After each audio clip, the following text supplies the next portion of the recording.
በባህላዊ ሙዚቃ ተወዳጅ ነው ድምፃዊ ሰማኸኝ በለው ከዚህ ዓለም በሞት ተለየ። ዛሬ በሀገራችን በተሰማው ልብ ሰባሪ ሀዘን የረጅም ዘመን የባህል ሙዚቃ አምባሳደር የነበረው ተወዳጁ ድምፃዊ ሰማኸኝ በለው ከዚህ ዓለም በሞት መለየቱ ተሰምቷል። በሀገራችን የባህላዊ ሙዚቃ ዘርፍ ታዋቂነትን ያተረፈውና በብዙሃኑ ዘንድ ሰሚ ባላገሩ እየተባለ በሚጠራው ተወዳጁ ድምፃዊ በሰማኸኝ በለው ህልፈት ብዙ የሀገራችን ሰዎች ሀዘናቸውን እየገለጹም ይገኛሉ። ባደረበት ድንገተኛ ህመም ምክንያት በሕክምና ሲረዳ የቆየው ድምፃዊ የሕክምና ክትትል እያደረገ ህይወቱ ማለፉን ነው የቅርብ ቤተሰቦቹ ያረጋገጡት።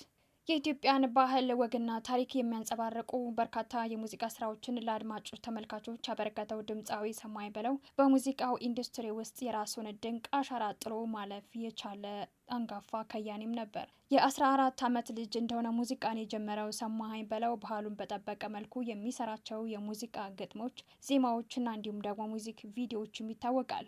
ዳቦት እንስራ፣ ዲስኮው፣ እረ ምኑን ሰጠሽ፣ እረ ባላገር፣ አስጨናቂው፣ የአባይ ልጅና ሌሎች ባህላዊ ሙዚቃዎችንም ሰርቷል።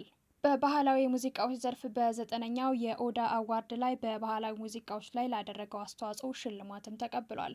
3 ነገር እወዳለሁ ያለው ሰማኸኝ በለው ሀገሩን፣ ትዳሩና ቤተሰቦቹን እንዲሁም ደግሞ ስራውን እንደሚወድ የተናገረ ሲሆን 36 ዓመት የቆየ ትዳር እንዳለውና የ3 ልጆች አባት መሆኑም ተሰምቷል። የባህላዊ ሙዚቃዎች ድምቀት የሆነው ድምፃዊ ከብጻት ስዩም ጋር ብዙ የባህል ምሽት ስራዎችንም በጋራ ሰርተዋል። ምሽት ክለቦች ላይ ብዙ መጠጦችን ይጠጣ እንደነበረም ከዚህ በፊት ከሰጣቸው ቃለ ምልልሶች የሰማን ሲሆን መጠጡን እንዲቀንስ ያደረገችው ብጻት ስዩም መሆኗንም ሰምተናል። በ180 ብር ደሞዝ መዝገብ ቤት ይሰራ የነበረው ሰማኸኝ በለው ከይሁኔ ጋር አብረው ምሽት ክለቦች ላይ ሰርተው እንደነበረም ነው ከበፊት ቃለ ምልልሶቹ መስማት የቻልነው። ተዋናይም ጭምር የሆነው ሰማኸኝ በለው የተለያዩ የቲያትር ስራዎችን ሰርቷል። የራሱን የባህል ምሽት ተቋቁሞም ሰርቷል። ለእናቱ ጥልቅ ፍቅር ያለው ሰማኸኝ በለው ጠዋት ቁርስ ከመብላቱ በፊት የእናቱን ድምፅ እንደሚሰማም ነው የሰማ ነው።